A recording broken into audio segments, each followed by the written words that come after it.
demasiado. Primero, porque el comienzo se produjo hace ya casi 60 minutos. Y segundo, porque a base de repetirlo no comenzamos nunca. Bien, para presentar a los ponentes de esta mesa, yo quisiera antes recordar el motivo de esta convocatoria. Como a cualquiera se le ocurre, esta cita, este acto, esta onomástica, porque celebramos ahora el 40 aniversario del final del gobierno de la Unidad Popular Chilena y del golpe de Estado. El golpe de Estado no le celebramos, evidentemente. Lo que celebramos es el gobierno de la Unidad Popular. Digo, para hacer honor a esta onomástica, apuntábamos a 3 objetivos. Primero, recordarlo, es decir, rescatar del olvido la experiencia del cambio político revolucionario que tuvo lugar en Chile entre 1970 y 1973.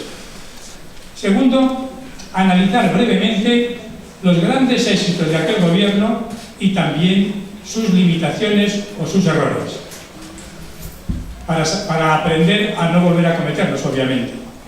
Y tercero, y más importante, reafirmar que los procesos políticos de unidad popular del tipo que hemos visto siguen teniendo pleno sentido hoy también, especialmente entre nosotros, en la Europa acosada por la crisis del capitalismo neoliberal salvaje. Tal vez el camino de los proyectos de unidad popular y de acceso o de construcción del poder popular sean el único esfuerzo por el que vale la pena gastarse la vida, si es preciso. Yo simplemente, antes de dar la palabra a los compañeros, resaltaré algunas cositas muy esquemáticamente. Primero, los logros de la Unidad Popular han quedado marcados ligeramente en el vídeo que acabamos de ver o en la síntesis de la película La Batalla de Chile.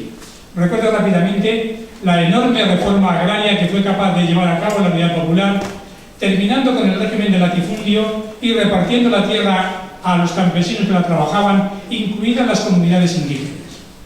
Segundo, la nacionalización de bienes y recursos esenciales. Como hemos oído, se nacionalizó el cobre, el hierro, el carbón, el salitre, el 60 o más del 60% de la banca y multitud de empresas, algunas de las cuales habían sido previamente ocupadas por los propios trabajadores. Se creó la propiedad social de la empresa. Tercero, se produjo una consolidación de derechos sociales fundamentales: derecho a la vivienda, a la educación pública, a la sanidad universal. Hay muchos indicadores que muestran, tanto en el terreno de sanidad, en cuanto a, por ejemplo, mortalidad infantil o nivel de nutrición contra la desnutrición, como en el ámbito educativo, el enorme avance que en 2 años y medio fueron capaces de llevar a cabo, que equivalía a más del trabajo que se había hecho durante varios siglos. Cuarto, una mejora sustancial de los salarios que contribuyó a reducir drásticamente la desigualdad social existente. Y quinto, un desarrollo cultural sin precedentes también en el país. En estos 2 años y medio se editaron millones de libros en rotativas de periódicos que se difundieron a precio de coste, asequibles a toda la ciudadanía. Solo una editorial, la editorial Quimantú, de propiedad estatal, editó 12 millones de libros en estos 2 años y medio.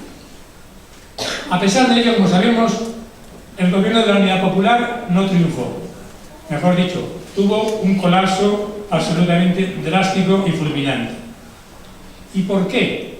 Es una de las preguntas que querríamos analizar en la tarde de hoy. Y hay muchos elementos para responder a esta pregunta. ¿Por qué fracasó o por qué no siguió adelante? ¿Por qué no se hizo irreversible el proceso que había iniciado el grupo, la coalición de la Unidad Popular liderada por Salvador Allende? Pero, en síntesis última, y para señalar un solo elemento, simplemente diré que parece consensuado el hecho de que la Unidad Popular confiaba en que era posible llevar a cabo un programa político verdaderamente de izquierdas, utilizando como garantía únicamente la legitimidad de las urnas, la legitimidad de su mayoría en el Parlamento. Identificaban tener el respaldo de los votos con tener el poder real. Allende y la Unidad Popular creían que el Estado era neutro, y que por tanto estaría controlado por quien estuviese en el gobierno. De este tema abundaremos más tarde en la tercera de las intervenciones. Obviamente se equivocaron en esa perspectiva. La ilusión de que el ejército siempre respetaría la Constitución se desbarató de un plumazo. Las fuerzas militares, encabezadas por Pinochet, no obedecieron a quien poseía los votos, sino a la minoría que poseía el poder económico y político real. A pesar de que Chile era un país con más de 160 años de parlamentarismo ininterrumpido, la democracia burguesa, lo hemos visto en la película, quedó desterrada, simplemente dejó de aplicarse. La conspiración del imperialismo norteamericano y la oligarquía explotadora chilena, junto con el apoyo de instituciones tan claves como la Iglesia y sobre todo el ejército, desencadenaron un golpe de extrema brutalidad cuyos resultados todos tenemos en la cabeza y algo ya nos han apuntado las imágenes. Termino. La experiencia de la vía chilena al socialismo nos deja algunas lecciones para mejor entender nuestra historia y aportar un criterio en la senda del trabajo revolucionario. Porque, primero, el golpe contra el gobierno de la Unidad Popular fue el primer escenario para poner en evidencia que el capitalismo de rostro humano, que entonces se decía, el capitalismo del bienestar, que tan valorado era por el eurocomunismo rampante en esos años, era una falacia. Desde ese momento del golpe, las políticas neoliberales anunciadas en Chile a sangre y fuego se erigían como la hoja de ruta inevitable para devolver a sus amos la tierra, reprivatizar las empresas y los recursos naturales nacionalizados y para liquidar derechos laborales, pensiones públicas, sanidad y educación universales con un impulso que todavía hoy no ha parado. Nos suena de algo, ¿verdad? Nos suena de eso. El de Chile es un caso brutal de lucha de clases que después se extendería por todo el cono sur de América Latina y más tarde llegaría a Europa en una ofensiva que aquí y allá responde a los mismos intereses. Y segunda idea, el ejemplo chileno es una muestra muy clara de cómo el Estado siempre tiene un carácter de clase. Y el poder político no reside finalmente en las urnas, sino en el poder fáctico de una minoría propietaria de la riqueza que no tiene remilgos en recurrir a la brutalidad de las armas cuando lo necesita. Finalizo. El mejor camino para enfrentarnos hoy a la barbarie capitalista, tendremos que repetir y coincidir con la película que acabamos de visionar, es comenzar a trabajar fuerte y constantemente por ese lema que ellos mismos gritaban: construir poder popular, luchar, crear poder popular. Esperando que así sea, vamos a entrar en el análisis más detallado. En primer lugar, el compañero Nicanor Navas,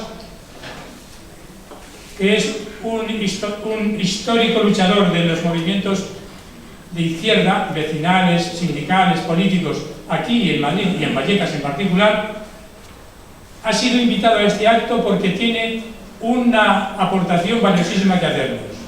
Él estuvo en Chile justamente entre el año 70 y 73 y vivió en primera persona la experiencia del gobierno de la Unidad Popular y del propio golpe de Estado. Lógicamente hubo que salir de Chile por pies y por tanto su testimonio creo que tiene un valor inapreciable. Adelante, Luis.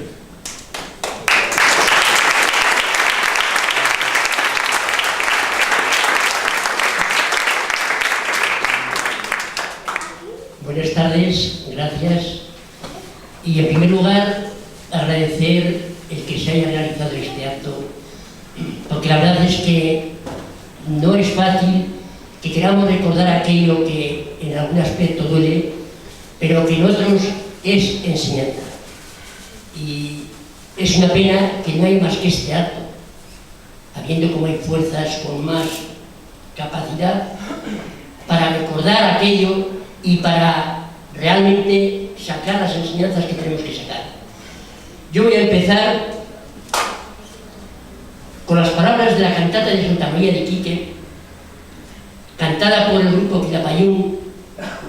Yo recuerdo en uno de los actos de la campaña del año 70, en la Alameda, Bernardo Higgins de Santiago, impresionante la cantidad de gente, seguramente era uno de los primeros principales actos y de los primeros, Pues quiero empezar con estas palabras de la cantata de Santa María de Quique, que dice así: señoras y señores, venimos a contar aquello que la historia no quiere recordar. Pasó en el norte grande, fue Iquique la ciudad. 1907 marcó fatalidad. Allí el pampino pobre tuvieron que matar. Allí al pampino pobre mataron por matar. Quizás mañana o pasado, o bien en un tiempo más, la historia que han escuchado de nuevo sucederá. Es si de un país tan largo mil cosas pueden pasar. Y pasó, y sucedió. El 11 de septiembre, la única radio que permitieron, que no lograron echar abajo los militares, Radio Magallanes, hacia las 12 o 12:30, tuve la suerte también de escucharlo, Salvador Allende se despedía de los trabajadores y del pueblo de Chile. Trabajadores de mi patria, tengo fe en Chile y su destino. Superarán otros hombres este momento gris y amargo, donde la traición pretende imponerse. Sigan ustedes sabiendo que mucho más temprano que tarde se abrirán las grandes alamedas por donde pase el hombre libre para construir una sociedad mejor. ¡Viva Chile! ¡Viva el pueblo! ¡Vivan los trabajadores! Estas son mis últimas palabras, teniendo la certeza de que mi sacrificio no será en vano. Tengo la certeza de que por lo menos habrá una sanción moral que castigará la felonía, la cobardía y la traición. Estas serán las últimas palabras de Allende después de haber bombardeado la Moneda, que hemos visto ahí esas guardias tremendas. Y quiero también leer el último poema de Pablo Neruda después del golpe y poco antes de morir él, o de matarlo, que decía así: Nixon, Frei, Pinochet, hasta hoy, hasta este amargo mes de septiembre de 1973, con Bordaberry, Garrastazú y Banzer, llenas voraces de nuestra historia, roedores de banderas conquistadas, tanta sangre y tanto fuego, encharcados en sus afrentas, depredadores infernales, sátrapas mil veces vendidos y vencedores, azuzados por los lobos de Nueva York, máquinas hambrientas de dólares, manchadas por el sacrificio, prostíbulos mercaderes del pan y el aire americano, cenagales verdugos, piara prostibulario, caciques, sin otra luz que la tortura, del hambre, azotada del pueblo. Y en medio de todo este fragor de la persecución, yo quería recordar algunas de las cosas que más me impactaron. Ya ha dicho el compañero, llegué a Chile a mediados de enero del 70 y tuve que salir a finales de septiembre del 73. Estaba en Rancagua, a unos 80 kilómetros al sur de Chile, la ciudad donde está la mina del Teniente. En abril, digo, se celebró allí lo que prometió Allende, en una gran concentración donde Allende proclamó que por fin el cobre era chileno. Lo trabajaban los chilenos, era chileno, pero no se gestionaría ya más en Washington. Aquello fue impresionante, compañeras y compañeros, porque la verdad es que veíamos a los mineros, no solamente del Teniente, de Chuquicamata, de El Salvador, de Sumer, con las herramientas del trabajo, diciendo que esto ya era Chile y era nuestro, que no permitiríamos que se negociase en Londres o en Washington. De todas formas, la derecha hizo montones de cosas para azuzar con los asesores yanquis, para desestabilizar y enemistar al pueblo con Allende, para crear, en definitiva, el caos. Y en gran medida lo lograron. Fueron muchos meses, pero lo lograron. Empezaban a faltar alimentos, productos de primera necesidad. En las tiendas no había azúcar, no había harina, no había los productos más esenciales. Sin embargo, el gobierno aseguraba que enviaban a las distintas zonas. ¿Qué pasa? ¿Qué pasaba? Y aquí empezaba uno de los logros del poder popular. La gente, los pobladores, empezaron a crear, ya lo ha dicho la película, las JAP, las juntas de abastecimiento y control de precios. Yo estuve en una de ellas, en Rancagua, y me tocó ver cómo, bueno, pues una de las cosas, porque el gobierno de Allende, una de las primeras medidas que tomó fue el entregar medio litro de leche a los niños menores de 10 años. Y una de las principales consignas era los niños. Bueno, pues me tocó a mí ver, en una de estas JAP, en Rancagua, en un río, ver centenares de chupetes por el río. Y no había chupetes, no había en las fábricas, no había en los comercios, no había. Los vimos. Bueno, pues a través de las JAP, juntas de abastecimientos y precios, el gobierno nos enviaba los productos que se enviaban y a dónde, la cantidad. Con lo cual, íbamos, nos poníamos en las colas, porque grandes colas, nos poníamos en las colas para coger, yo qué sé, azúcar. A la tercera persona no había azúcar. Íbamos con el resguardo del gobierno. Que no hay azúcar. Aquí se han mandado 300 kilos de azúcar y habéis repartido a 3 personas. ¿Dónde están? A investigar. Y se investigaba. ¿Dónde estaban?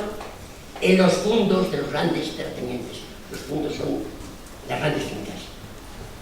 Escondidos. Esto fue uno de los logros, yo creo, más importantes de la Unidad Popular. La Unidad Popular no, de la gente, que queríamos estar ahí, que queríamos crear nuestro propio gobierno. Y a nivel industrial ocurría lo mismo. En Santiago sobre todo, pero también en Valparaíso, también en Concepción, empezaban a escasear las herramientas, los productos para las fábricas. Bueno, pues no había jefes, se habían escapado, querían hundir las industrias, pues se crearon los cordones industriales. El cordón Cerrillo, por ejemplo, en Santiago, que tenía más de 100 industrias. Se coordinaban incluso para fabricar las propias herramientas que no mandaban los yanquis de Estados Unidos, para crear, fabricar y que no se hundiesen las empresas. Ya ha dicho también la película los comandos comunales, que integraban un poco pues, a toda la gente. Las JAP, los obreros, pero también pues, toda la ciudad. Y se preocupaba un poco pues, de los problemas generales. Y éramos nosotros los que lo hacíamos. Era el pueblo, eran los trabajadores, los vecinos.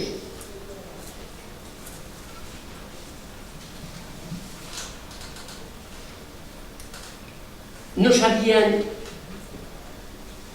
qué tretas, qué argucias, qué movimientos realizar para crear el caos. Yo recuerdo haber visto en la Alameda de O'Higgins, un poco antes de llegar Fidel Castro a Chile, en octubre, diciembre del 71, las damas pitucas, las damas bien, pitucas llaman en Chile, con sus collares, con sus vestidos, enjolladas, con cacerolas recién compradas. Tenemos hambre. Manifestaciones de Vitacura, de Trascondes, como si dijésemos aquí, pues, Velázquez, Goya. O sea, vergonzoso. No vi yo, por ejemplo, nada en la comuna de la Victoria, un barrio popular, un barrio que fue bombardeado. Fue seguramente el primer centro poblacional que bombardeó Pinochet, la población de Victoria.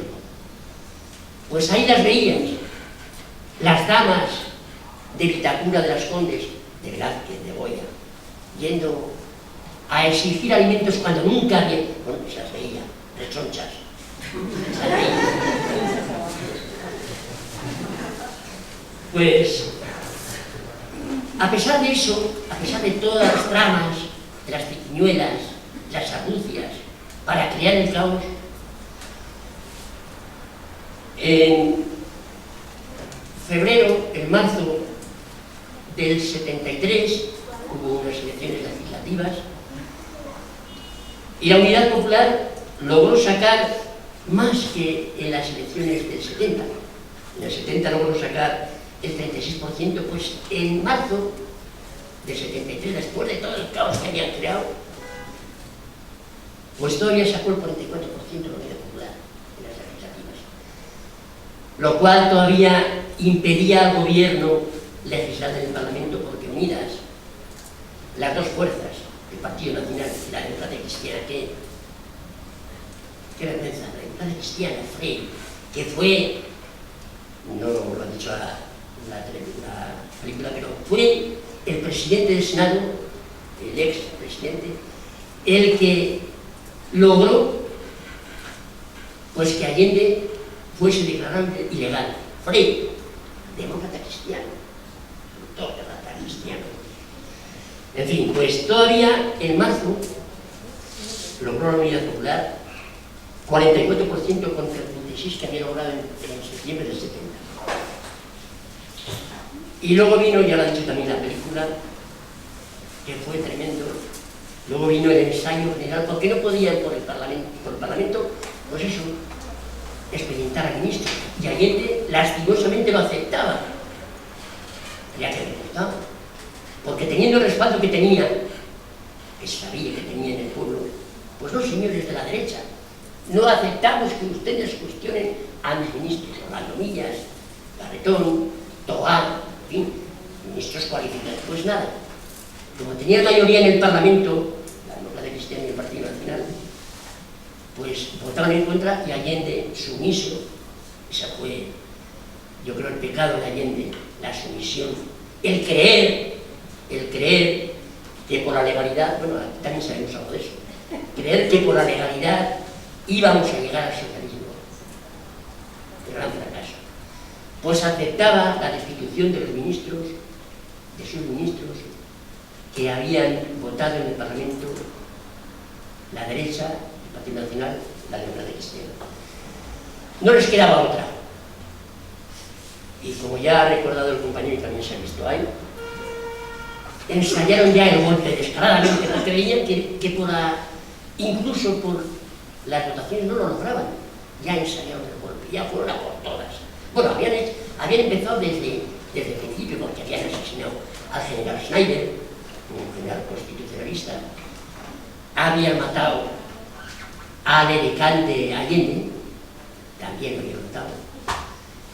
Iban ensayando, pero ya en el ensayo general del golpe no podían de otras formas. Lo hicieron el 29 de junio, el tancazo que se llama. Unos blindados que me parece que fue el general, un general de esos, que no estaba Pinochet porque estaba en la retaguardia. Y salieron por las calles, rodearon la moneda, rodearon los ministerios que están alrededor de defensa, que están alrededor de la moneda, con tanques, y aún dispararon, pero menos mal que el ministro del Interior, el general Prat, que era el jefe supremo de las Fuerzas Armadas con paracaidistas, lograron sofocar este intento, el tanquetazo, el 29 de junio. Ya desde el 29 de junio hasta el 11 de septiembre fue el no poder respirar, porque es que boicot por todas partes, entraban los militares en las industrias a buscar armas, y la verdad es que sí que es verdad. Yo estuve en una empresa grande, en la SUMAR, en el distrito de San Miguel, en Santiago, y sí que los trabajadores empezaron a crear sus propias armas, porque no confiaban que el gobierno realmente llegase a eso, a armar al pueblo. Pues yo sí que vi algunas cosas de estas, fabricar, prepararse. Me dice que bueno. Pues vi en la fábrica Suma y sé de otras donde sí que se preparaban. Había sacado el Parlamento con los votos de la Democracia Cristiana y el Partido Nacional una ley que permitía a los militares entrar en las fábricas a buscar armas. No encontraron en ninguna, porque claro, no son tan tontos, no somos tan tontos los trabajadores. Se habían preocupado, se habían ingeniado en crear el poder popular como para dejarse atormentar por los soldados, que al final eran milicos, eran pues eso del pueblo, pero obligados. No lograron encontrar ningún arma. Y bien, ya voy a terminar con lo que me pasó a mí el día 11 de septiembre. Estaba en Santiago. Eran, yo qué sé, las 7 de la mañana. Ya sabíamos que la cosa estaba preparada, Yo oigo por la radio, nuevamente Radio Magallanes, que era la única que se mantenía, escondía no sé cómo, que en Valparaíso, el puerto más importante de Chile, se había levantado la armada. Luego eso me cogí, rápidamente me fui a la Universidad de Chile, en la Facultad de Sociología. Yo conocía ahí a algunos compañeros del MIR, denostado al principio por Allende, pero hay que decir que la guardia personal de Allende eran compañeros del MIR, los mejor preparados, con más visión, ni siquiera del Partido Socialista. Y el MIR, que había sido bastante reticente al principio, luego ya colaboró algo más, pero la guardia personal de Allende eran del MIR. Bueno, pues me fui a la Facultad de Sociología, esperando aquí, una facultad que realmente era de izquierdas, en general pues dominada por el MIR. Yo pensaba, bueno, aquí encontraré algo para, en fin, hacer algo. Y me encuentro con que los compañeros están empezando a ensayar, a disparar con palos de escoba. O sea, no había ni armas. En ese momento ya el golpe estaba ya en Valparaíso, estaba ya el golpe, lo sabía. No había los compañeros del MIR, de la Facultad de Sociología, ni siquiera decían que vienen enseguida, que vienen las armas. Vienen las armas, en fin. Por último, logramos hacer una cita para el día siguiente, quedar, a ver en qué medida el golpe triunfaba o no, y pues eso para hacer algo más. Al día siguiente me íbamos. El toque de queda después de bombardear La Moneda, sacan el primer bando militar los Pinochet, y el toque de queda por tiempo indefinido. Pues no había, bueno, yo recuerdo, intenté salir de casa, un disparo a la ventana, hostia, y no pude salir, y no pudimos salir hasta el cuarto y tercer día. Ya vieron durante 4 horas para que la gente fuese a comprar. ¡Qué milagro! Ya había alimentos en las tiendas, ¡qué cosa! Ya había alimentos. No fui yo por alimentos, porque lo que menos yo tenía era ganas de alimentos. Cerca de donde yo vivía, en Santiago, estaba la sede del Partido Socialista. Totalmente derruida. Imaginaos nuestra grande como la de aquí, pero 4 de plantas completamente destruidas. Terrible. Claro, los soldados, los milicos estaban allá, pero bueno, veías las caras, los puños apretados, nadie hablaba. La cara roja, lágrimas. Terrible. Yo, la verdad es que siempre discrepé de Allende, aunque al final tengo que reconocer que el tío dijo: yo saldré con los pies para adelante, pero no me pudo.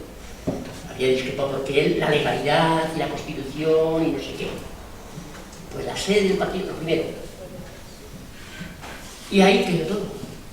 Ahí quedó todo. Tuve suerte que una secretaria de la embajada me estaba buscando, porque claro, no tenía el interés de que ningún español pues cayese. Me buscaban porque sabía que había estado metido y tal. Y me dijo: oye, Nicanor, que te sacamos. Bueno, lo pregunté con los compañeros, en fin, y tal y cual, y ahí, con los compañeros, ya vimos que allá había algunos españoles habían desaparecido. La Guidó, Antonio, otro compañero de Valencia, habían desaparecido. Luego me enteré ya en España que los habían fusilado. Y como decía la canción, ya terminó, como decía la canción de los de Aquila Payún, quizás mañana o pasado, o bien en un tiempo más, la historia que han escuchado, esto que estamos escuchando, de nuevo sucederá. A mí me sucedió el 23 de febrero de 1981, ya me tocó vivirlo en Carabanchel. Por lo mismo que exigían los mineros de Iquique, 3.000, lo mismo que exigían, lo mismo que exigimos aquí, que no nos basta con la legalidad, que eso, que no, que tenemos suficiente. El 36 en España, el 73 en Chile. Y aquí lo intentó, porque además es que le protege la Constitución, el artículo 8 de la Constitución dice claramente que las Fuerzas Armadas Españolas son la garantía del funcionamiento del país. Artículo 8, claro, pues Tejero, lógicamente, decía que esto no era la España que él quería, y taquetazo en la Congreso. En fin, sucede. Pero no tenemos que dejarnos amilanar, compañeros y compañeras, porque el poder popular que intentaron y crearon los chilenos, podemos acrecentarlo, y aquí esto mismo es pequeñito. Pero qué pena que estas grandes masas con tanto dinero del Partido Socialista, etc., no sean capaces de crear una gran manifestación y exigir. No pueden, porque están en mierda. En fin, gracias a los compañeros que habéis organizado esto, y hay que seguir adelante. Muchas gracias.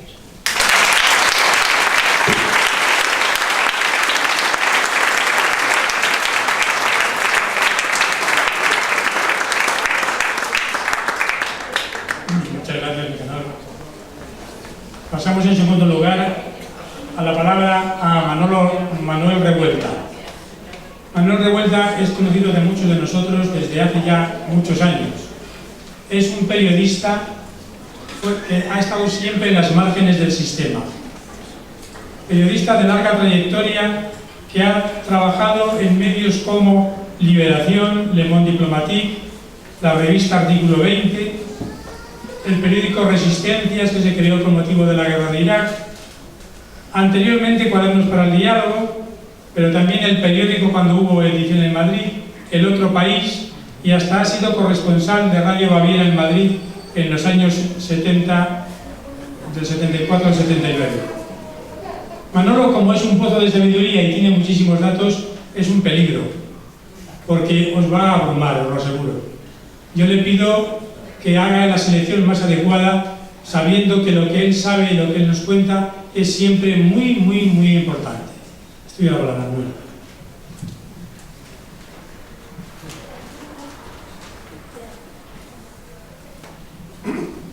En 1970, el 4 de septiembre, es cuando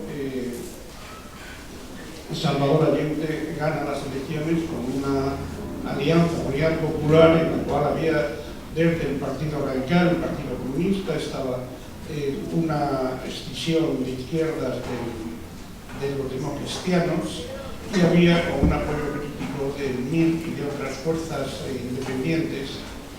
Y realmente ese año en concreto era hacía 10 años había ganado en América Latina la Revolución Cubana el 1 de enero del 59. Al mismo tiempo había habido, en ese momento, hay toda una etapa o un replanteamiento global de la política norteamericana de acá en América Latina. Hay una etapa en la cual, cuando entra Kennedy, aparte de invadir Cuba, en Bahía de Cochinos, y ser un desastre, también el momento en que pone en marcha un proyecto que se llamó Alianza para el Progreso, que era un intento de hacer una política, digamos, para evitar que la población pueda agitarse más violentamente, es hacer un tipo de alternativa de joven, actual, dar facilidades, en la cual, por ejemplo, dieron un paso frente a las oligarquías, a sectores democristianos, en la política. De hecho, Alianza para el Progreso duró muy poco porque la idea era que fuera como un plan Marshall, pero fue también los niveles de corrupción en que se metió, que en el fondo fue un desastre. En el continente en aquellos momentos se planteó por una parte todo el tema, las dos opciones que hay de las salidas, opciones pacíficas o opciones violentas. Hubo una presencia importante de convertir, llevar el modelo de Sierra Maestra a los Andes y plantearon una serie de frentes guerrilleros importantes, creo que los más importantes fueron el que iba a estar en torno a Bolivia, pero con un comienzo inicial que terminó mal en Perú y con otro comienzo, con otro grupo armado importante en el caso de Argentina, que también terminó mal, que al final se quedó solo el Che, que era el tercero, entre Argentina, el comandante segundo, Masetti, y luego estaba... aquello terminó mal. Pero por otra parte también hubo intentos de salidas pacíficas, por ejemplo, todo el intento del gobierno de la República Dominicana, el gobierno de Bosch, que dieron un golpe de Estado, hubo una sublevación de apoyo militar por unos militares y finalmente Estados Unidos, en ese momento el presidente era Johnson, invadió la República Dominicana. El tema concreto es que en aquellos momentos, años 70, estaba también en pleno desarrollo la guerra de Vietnam, que era una situación crítica importante.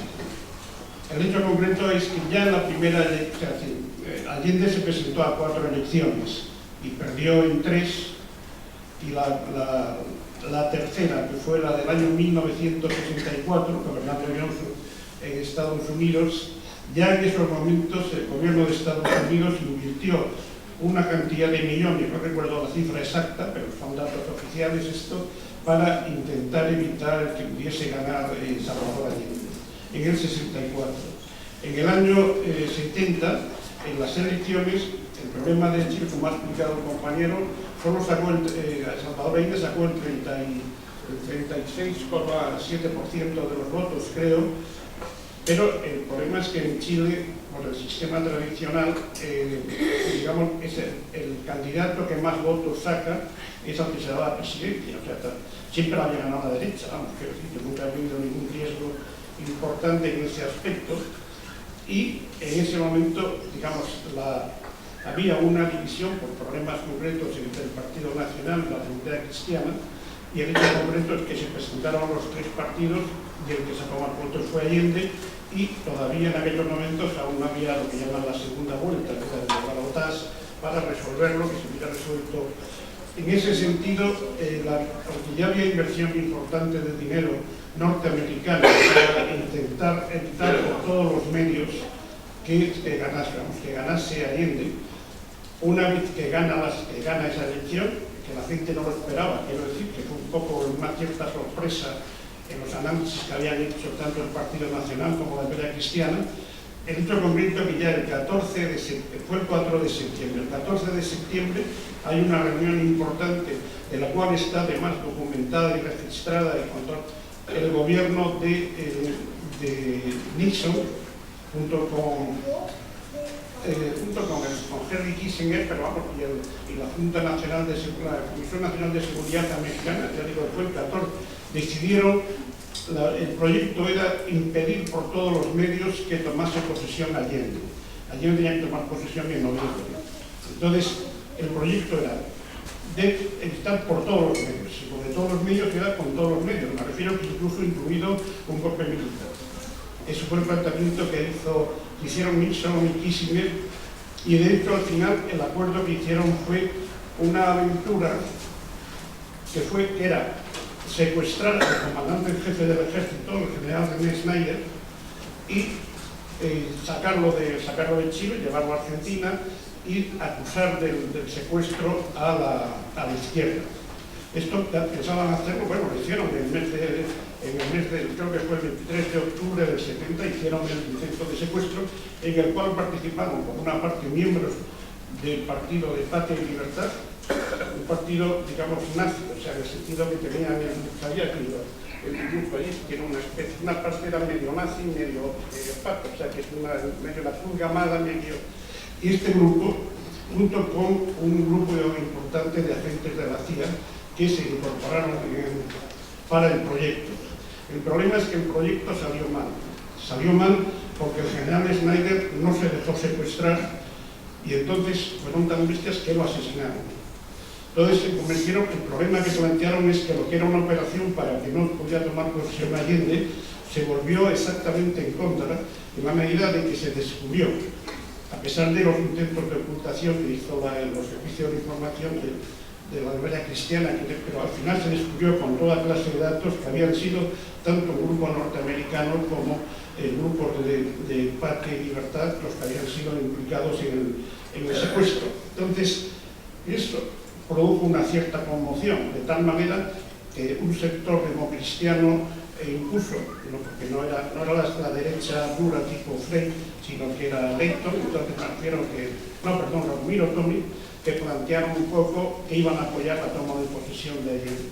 Pero sobre todo la conmoción grande que se produjo en ese momento en Chile es que la derecha quedó desconcertada, la embajada norteamericana también quedaron como desconcertadas y hubo unos 7 meses que van prácticamente desde la toma de posesión en noviembre del 70 hasta el mes de julio del 71, en que realmente la derecha y la extrema derecha chilena no supieron reaccionar, y eso permitió realmente que hubiera un avance impresionante de tomar decisiones, por ejemplo, en la nacionalización del cobre, del hierro, del salitre, toda una serie de medidas. Una que costó más, pero que también se planteó nacionalizar la banca, toda una serie de medidas concretas que se hicieron en esos 6 meses, en los que realmente la derecha había quedado un poco como desconcertada y un sector democristiano no veía por qué no se iba a apoyar el proyecto del gobierno de Allende. Esto ya planteaba un problema porque se plantea siempre el tema de la discusión, es que cómo se podía o no se podía hacer una revolución pacífica sin tener problemas o conflictos con las clases dominantes. Yo recuerdo que Andrés Mundelsmann comentaba un día este problema importante, y era que la tesis suya era que en Chile no se podía hacer la revolución sin meter mano al dinero de los ricos. O sea que con haciendo una cosa mejor repartida, más equilibrada, no daba. O sea, había que realmente... eso los ricos no iban a dejar hacerlo seguro. Y era un problema de fondo, pero que hubo esos 6 meses, 7 meses casi, en que realmente avanzó. El gobierno de Unidad Popular avanzó mucho, y además y de manera muy eficaz y con mucho respaldo popular. Esa 11, yo creo que hay una fecha concreta que termina el mes de julio del 71, asesinan un grupo armado teóricamente de extrema izquierda, que era el BOP, que asesina a un tío que se llama Pérez Zukovic, que era el que había sido ministro del Interior de BOP cristianos, y que era un hombre implicado en una matanza de trabajadores en Puerto Montt y tal. Y entonces el hecho concreto es que eso se convirtió en la gran conmoción de la derecha por el asesinato de este individuo. Luego se ha sabido con datos es que el grupo BOP estaba, tenían un grupo de miembros que eran de la CIA, que eran unos panameños que los habían incorporado ahí como grupo, y realmente había sido una cosa organizada por la CIA para precisamente, me refiero a eso, despertar la parálisis que había un poco entre la derecha. A partir de ese momento la situación se complica más, en el sentido de que ya la derecha se empieza a organizar. En ese momento la democracia cristiana se alía con el Partido Nacional, con la extrema derecha. De hecho, plantean una candidatura inicial ellos en Valparaíso, que es la primera candidatura unitaria, o sea que y ya luego empiezan además toda una serie de movilizaciones, esto sí con mucho apoyo económico de Estados Unidos. Quiero decir que empiezan pues, la huelga de los gremios de camioneros, que lo llaman huelga, pero realmente aquello fue una especie de de un local de la patronal, quiero decir que eran las empresas que tenían más de 1000 camiones, autobuses, y toda esta organización fue la que apoya, pero dan esa imagen y sobre todo empiezan a fabricar ese modelo, que lo han contado un poco cuando veía esas manifestaciones que salían las momias estas, las señoras bien con cacerolas y tal, esas movilizaciones, y además campañas muy fuertes, porque realmente la campaña fuerte que se monta de la extrema derecha es cuando viaja Fidel Castro a Chile, que lo convierte como el gran problema de que Allende es un Fidel Castro que está engañándoles. Hay toda una serie de historias y realmente sí se plantea un momento, digamos, muy tenso, porque está demasiado tiempo, se pasó casi tantos días que estuvo en ese momento en la... El hecho concreto es que a partir de ese momento ya Estados Unidos ya, a partir de la nacionalización del cobre, Estados Unidos ya se pone a defender a las empresas de las corporaciones del cobre, empieza a bloquear todas las cuentas. Prácticamente desde ese momento Chile se queda sin créditos bancarios, sin garantías, y hay toda una especie de bloqueo brutal al régimen que le pone dificultades grandes para seguirse desarrollando. Es una etapa muy tensa y tampoco tienen claramente las salidas. No obstante, sí que hay un hecho muy importante en el caso chileno, que yo creo que de alguna manera lo anuncia la película, es como, aparte del gobierno, es que realmente el pueblo está tomando y aprendiendo a tomar medidas. O sea, prácticamente los cordones industriales no es un invento del gobierno, es una organización de las bases, de los trabajadores que se organizan.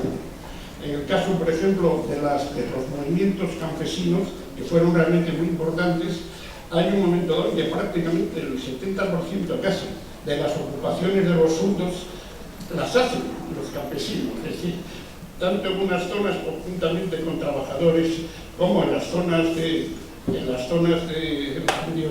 los mapuches.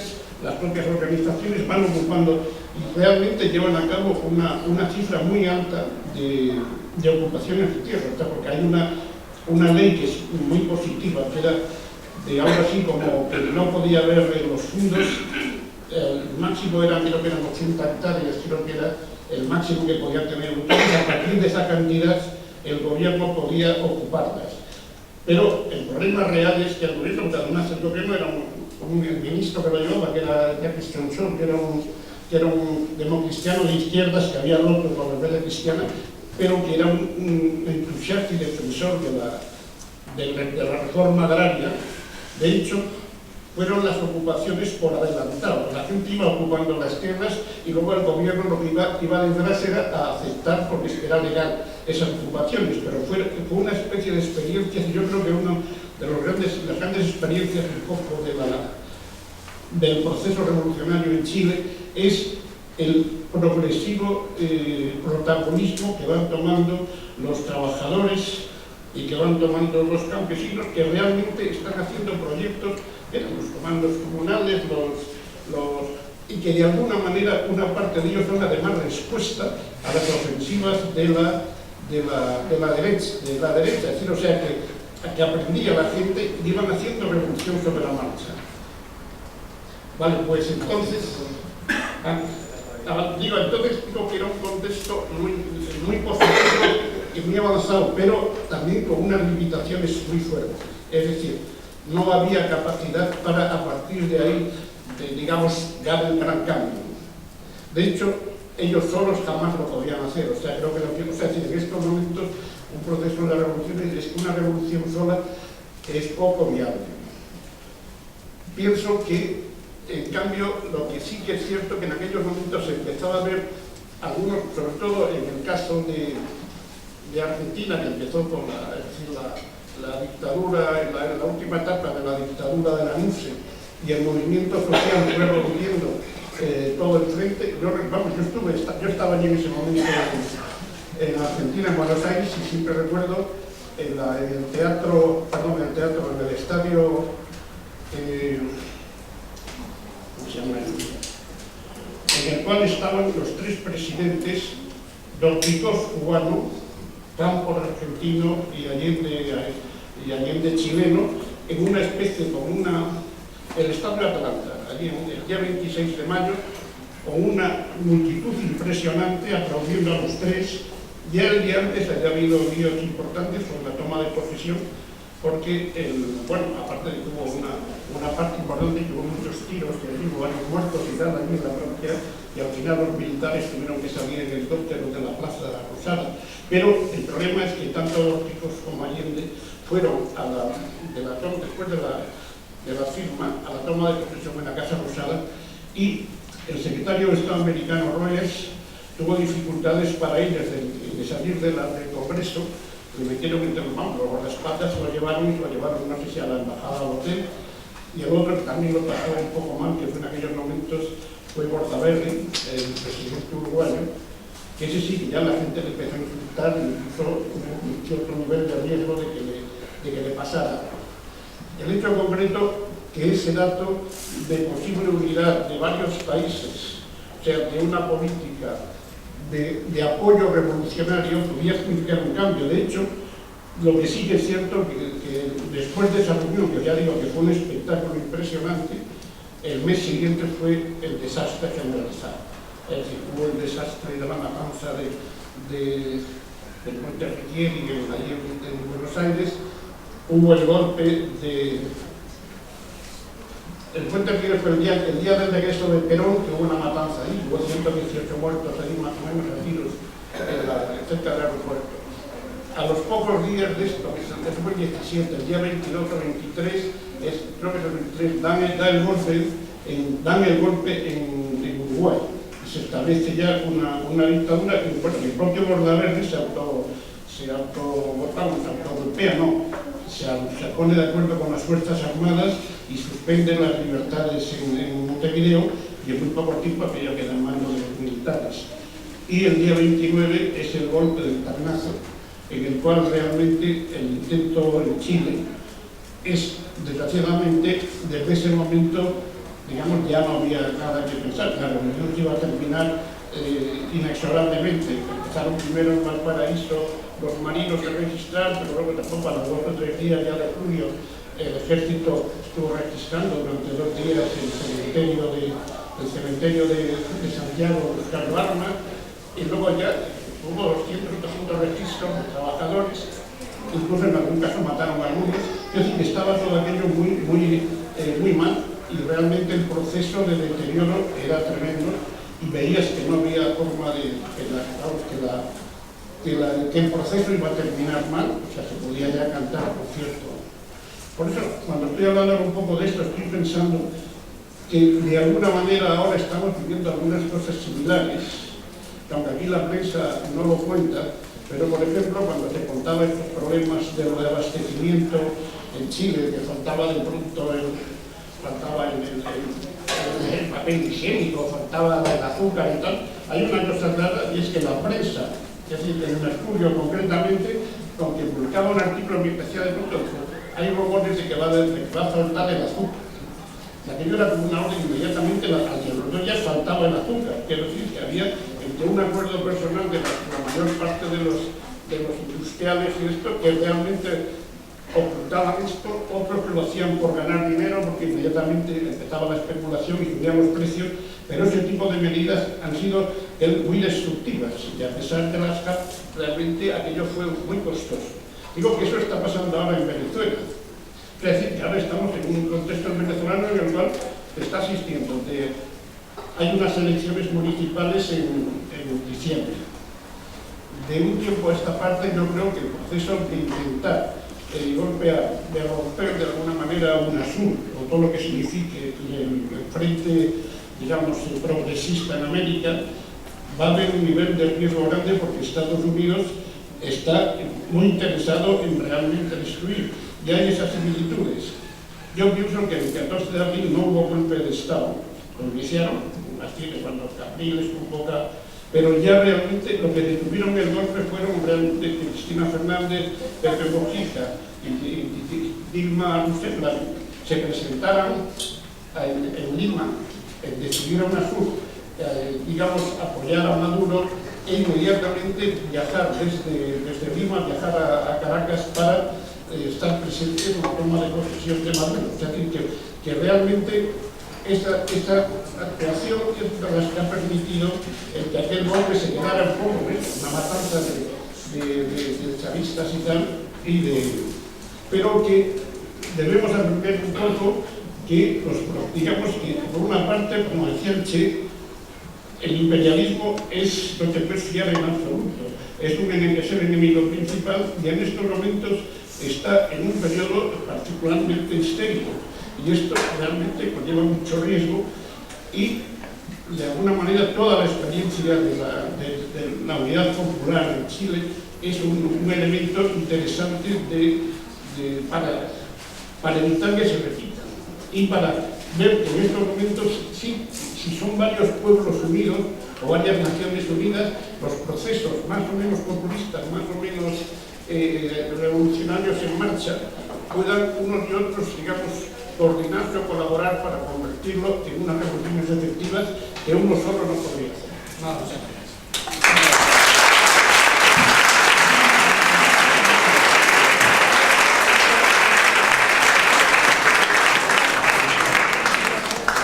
Muchísimas gracias, Manolo. Yo ya decía que Manolo era un pozo de sabiduría sin fondo. Podemos estar aquí hasta mañana, que nos estaría dando datos y contando anécdotas. Por otra parte, su experiencia no es poco útil porque, a diferencia de Nicanor estaba en Chile, pero Manolo estaba muy cerquita, pasado los Andes, en Buenos Aires. Entonces tenía una especie de periscopio que le permitía divisar lo que estaba ocurriendo en todo el continente latinoamericano del sur, ¿no es así?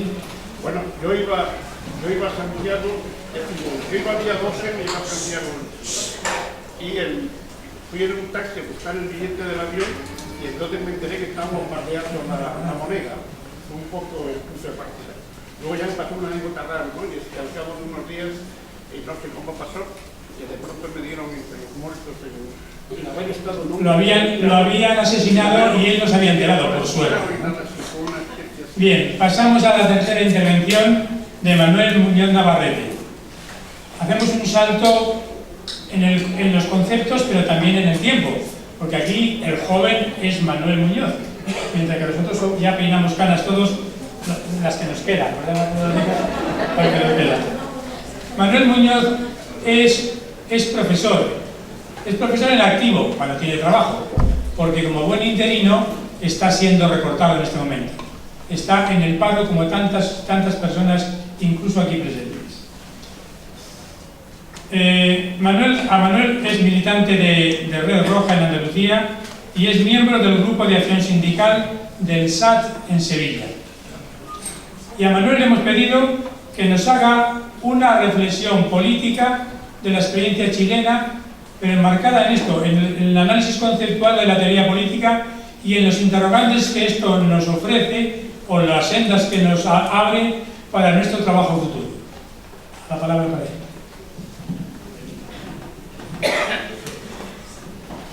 Bueno, lo primero, muchas gracias por la invitación. La verdad es que me hace ilusión estar aquí con ustedes, como unidad popular de clase. Me parece que estáis poniendo sobre la mesa la necesidad de un referente político de masa, porque es muy importante. La situación en el Estado español es dramática. Dramática, y cuando digo dramática, digo de verdad. Os voy a poner un ejemplo. Hace unos días, en Sevilla, en el barrio de las 3.000 viviendas, murió una niña de 6 años en un tiroteo entre familias dedicadas a la venta de la droga. Pero en este hecho no me gustaría ver una cosa excepcional o sensacionalista, más no. Esas cosas son productos del deterioro drástico de las condiciones sociales que estamos viviendo hoy en día. Porque se están pagando salarios de 3 euros la hora, de 4 euros la hora en Sevilla, y seguro aquí también. Yo creo que si tú te dedicas a buscar dinero por la calle, por el suelo, a lo mejor en una hora sacas más de 3 euros. Posible. Y yo creo que una persona que va a cobrar 3 euros la hora prefiere ponerse a pedir porque también va a sacar más. Pero como ya nadie le va a dar, porque nadie tiene para dar, termina dando un palo. termina buscándose la vida como pueda o como sea. Y así hay gente que se dedica a la venta de drogas, al trapicheo o a lo que sea, como buenamente todo. Entonces se produce un deterioro de la sociedad y cuando finalmente una niña de 6 años muere en un tiroteo no podemos ver una cosa anecdótica, sino que tiene una causa muy profunda. En fin, yo voy a dar una visión muy diferente. Estos dos ponentes pues, me superan en experiencia y además han vivido en primera persona el asesinato de Allende y yo ni siquiera haría una fiel. Yo voy a dar la visión de un militante que se hace preguntas, un militante como cualquiera de ustedes, para introducir también el debate que creo que puede ser interesante. Un análisis político al que yo le pondría como título ¿Cómo no se hace una revolución? Y ahí soy provocador, porque efectivamente la revolución chilena fue derrotada. Entonces, ¿cómo la vamos a coger como ejemplo si fue derrotada? Podríamos coger algunas cosas, o valorar algunas cosas. Pero bueno, recordando un poco lo más básico, Allende gana las elecciones en 1970. Entonces, en Europa está de moda el llamado eurocomunismo. Y empiezan todos los eurocomunistas a poner a Allende como un ejemplo a seguir. Allende es el argumento definitivo para rechazar la vía cubana que había triunfado en 1959, que era la lucha armada. Entonces, el argumento definitivo para rechazar la vía que triunfó es alabar una vía que fracasó, muy lógico. Lo que no comprenden los eurocomunistas es que se había conquistado el gobierno, pero no el poder, porque el gobierno y el poder no son lo mismo. Porque el poder, como decía Mao, nace del fusil, y eso es insolayable. Podemos estar o no en cierta etapa, pero eso es insolayable porque es una realidad innegable para cualquiera que conozca un poco la historia. El caso es que Allende no tenía bajo su control ni los tribunales, ni el ejército, ni la educación, ni los medios de comunicación, sino que esto seguía en manos de la burguesía. Sobre todo, he dicho, el ejército. Las armas. Sin embargo, Allende acomete una serie de reformas muy importantes, la nacionalización del cobre, la reforma agraria y ciertas medidas redistributivas, y desde ese punto de vista es encomiable y es digno de admiración.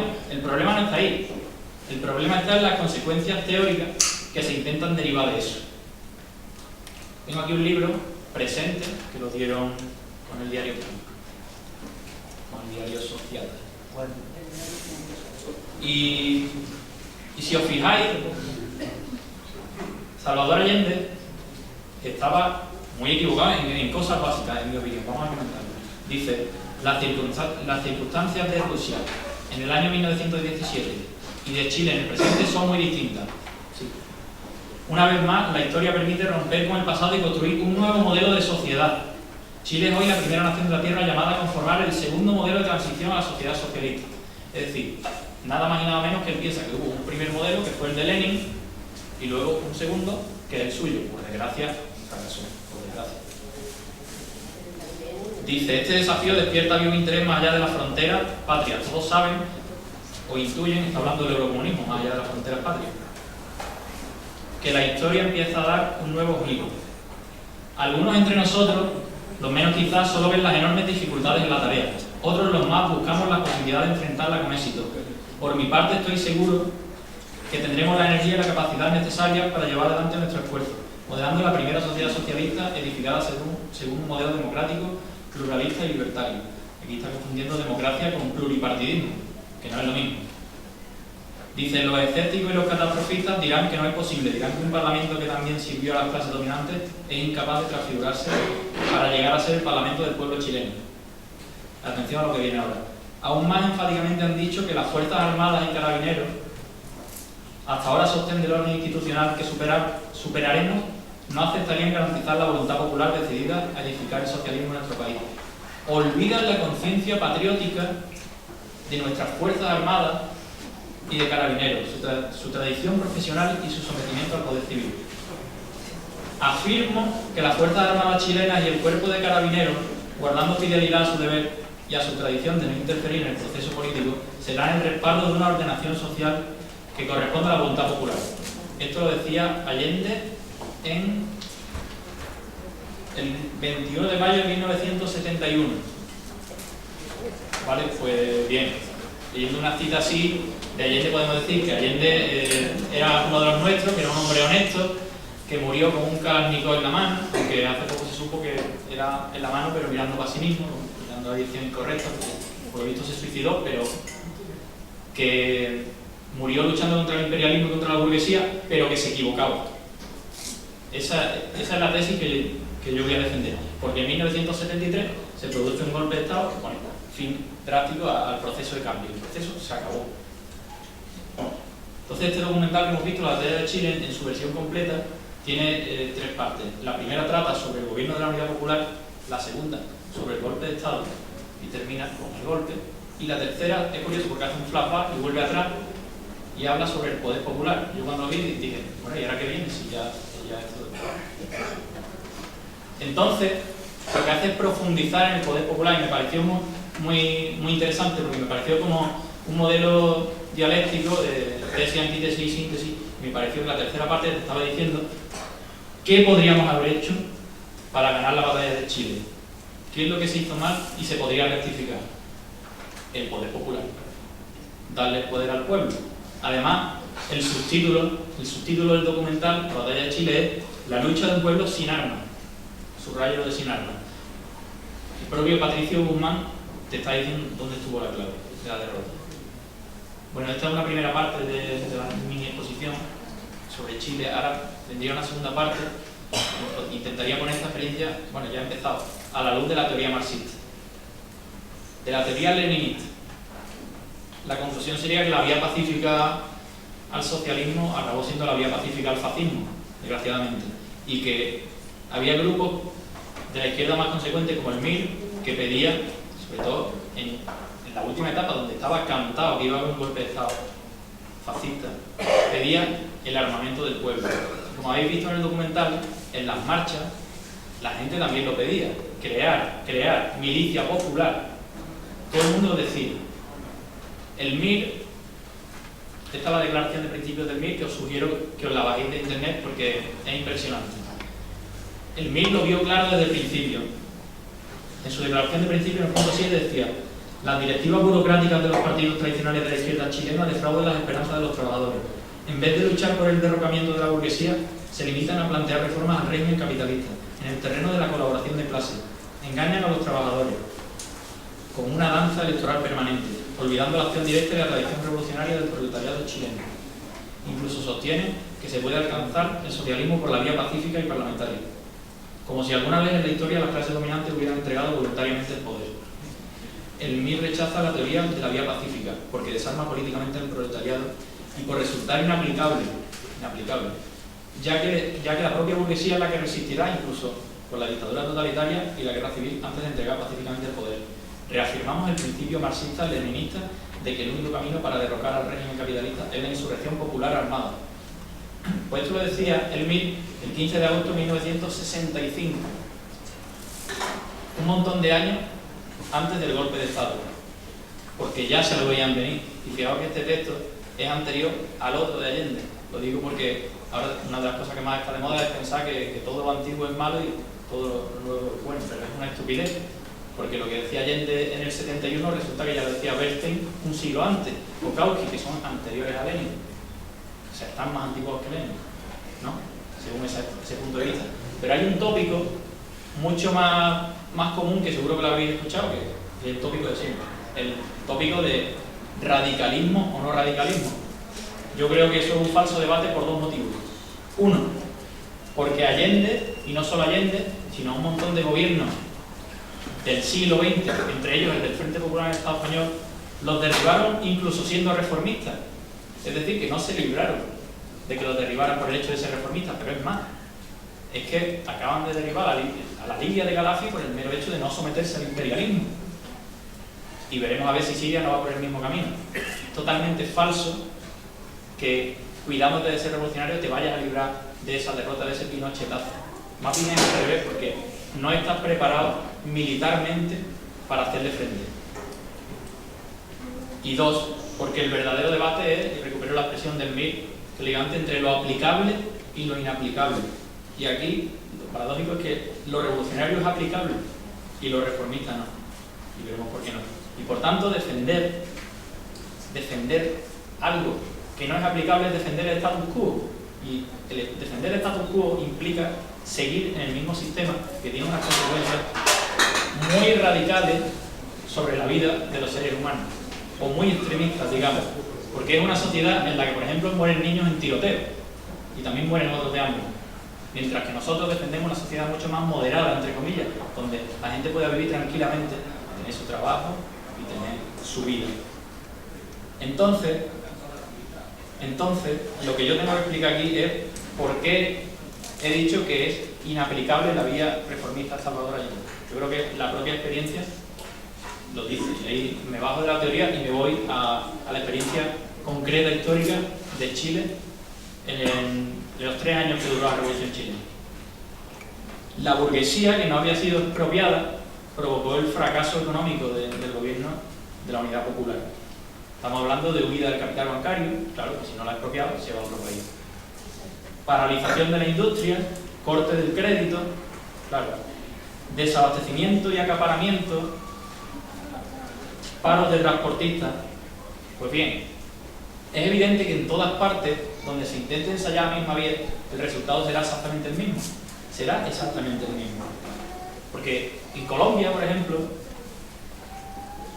las FARC no han pasado a la lucha armada porque consideren que los libros del Che Guevara están muy guay, sino porque ya intentaron la otra vía con una candidatura, la Unión Patriótica, y fueron masacrados. Y eso ha pasado a lo largo y ancho del mundo en un montón de lugares. Por lo tanto, y por llevarle la contraria al famoso libro de Alberto Gastón, Juan Torres López y Vicente Navarro, no hay alternativas. No hay alternativas dentro del sistema. Sí hay alternativas fuera del sistema. Rompiendo con el sistema capitalista, sí hay alternativas. El intento de volver al estado de bienestar, aparte de utópico, ya que el estado de bienestar, el llamado estado de bienestar, que no es el bienestar, regularizar, como decía uno por ahí, fue posible en un contexto en el que existía la Unión Soviética, que la correlación entre las dos clases de lucha era muy favorable al proletariado y hoy día no lo es. Aparte de eso, aunque pudiera volverse, no sería para mí políticamente ni deseable ni digno, porque el estado de bienestar se construyó sobre la sobreexplotación del tercer mundo, de los países subdesarrollados, que no están en vías de desarrollo, al contrario. Por lo tanto, hay que rechazar tanto estratégicamente como éticamente al reformismo, desde mi punto de vista. Desde la teoría leninista no hay una democracia neutral por encima de las clases, solo hay la dictadura de una clase o la de otra. Pongo un ejemplo: la Constitución española, en teoría, garantiza el derecho a la vivienda, pero también garantiza el derecho a la propiedad. Entonces, ¿qué pasa? ¿Cuál de los dos prima? Pues yo creo que está muy claro. A la gente la desahucian. ¿Por qué no nos vamos a quitarle a los bancos las viviendas que tienen vacías? ¿Por qué no lo hacemos? Pues no lo hacemos porque automáticamente te viene un tío con una pistola que se llama policía, te detiene y te mete en una cosa que se llama cárcel. Porque esta no es una sociedad pacífica, esta es una sociedad donde las armas están concentradas en la policía. Eso no es lo mismo que la paz, no. La situación normal, entre comillas lo de normal, no es paz, es el resultado de una guerra civil anterior que hemos perdido. Y en el caso del Estado español está clarísimo cuál es esa guerra que hemos perdido, la guerra antifascista y revolucionaria que se desarrolló entre el 36 y el 39, está clarísimo. En fin. Ahora entraría en una tercera fase de la exposición que me gustaría que fuera la síntesis. Hemos visto primero lo que pasó en Chile, luego qué podemos, desde la teoría comunista, qué podemos extraer de esa enseñanza, y me gustaría volver, pero no ya a Chile, sino a Latinoamérica y si puede ser al resto del mundo. Lo que hay que pensar realmente, lo que tenemos que ver aquí es qué hacer. ¿Qué hacer? Pues, ¿qué hacer? Pues una táctica, diseñar una táctica para ganar, no una táctica para perder. Eso solo puede hacerse aprendiendo de la experiencia histórica. ¿Por qué? En el 59, victoria de la Revolución Cubana, en el 73, derrota de la Revolución Chilena, pero ahí no se acaba la historia. En el 75, 1975, victoria de la Revolución Vietnamita. En 1979, victoria del Frente Sandinista de Liberación Nacional en Nicaragua. ¿Por qué? ¿Por qué Cuba, Vietnam, Nicaragua ganan? Chile pierde, pues porque se toma el poder y no solamente el gobierno. Y esto da la razón a la tesis cubana, en última instancia, es innegable. Pero el eurocomunismo se niega a aprender de la historia, se niega, tapa los ojos. Se niega a aprender algo tan básico como que la forma de lucha y de organización no la decides tú, la decide el enemigo. Que por ejemplo, si tú vas por la calle y te atracan, tú puedes intentar persuadir al que te está atracando por medio de tu razonamiento, aunque sea bastante ingenuo, pero si él decide tirar para adelante, y normalmente así será porque sabe lo que están haciendo, entonces solo tiene dos opciones: o te rindes y das lo que pide, o te rebelas contra eso. En fin, os quiero leer una cita de Gabriel García Márquez, que es magnífica, de un artículo llamado La verdadera muerte de un presidente del 11 de septiembre de 2002. Bueno, ahí apareció, al menos ahí cuando apareció en Rebelión.8. Dice García Márquez: la contradicción más dramática de su vida, está hablando de Allende, la contradicción más dramática de su vida fue ser al mismo tiempo enemigo congénito de la violencia y revolucionario apasionado. Y él quería haberla resuelto con la hipótesis de que las condiciones de Chile permitían una evolución pacífica hacia el socialismo dentro de la legalidad burguesa. La experiencia le enseñó demasiado tarde que no se puede cambiar un sistema desde el gobierno, sino desde el poder.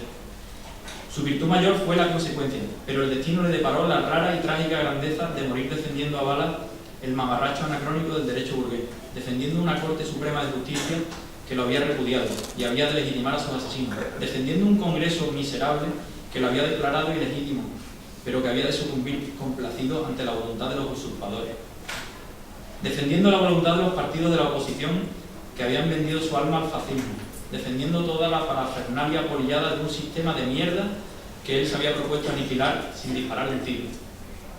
Pues el sistema de mierda es de Gabo, no mío, ¿eh? No, es de todos. Es de todos. Es premio Nobel, pero no por eso tiene que hablar con un cursi. Dice las cosas claras. Bueno, alguien me podrá decir, bueno, la revolución bolivariana no es posible. ¿Y Venezuela? En mi opinión, Venezuela también ha aprendido de la experiencia de la revolución chilena. Ojo, la revolución bolivariana de Venezuela es una revolución pacífica pero armada.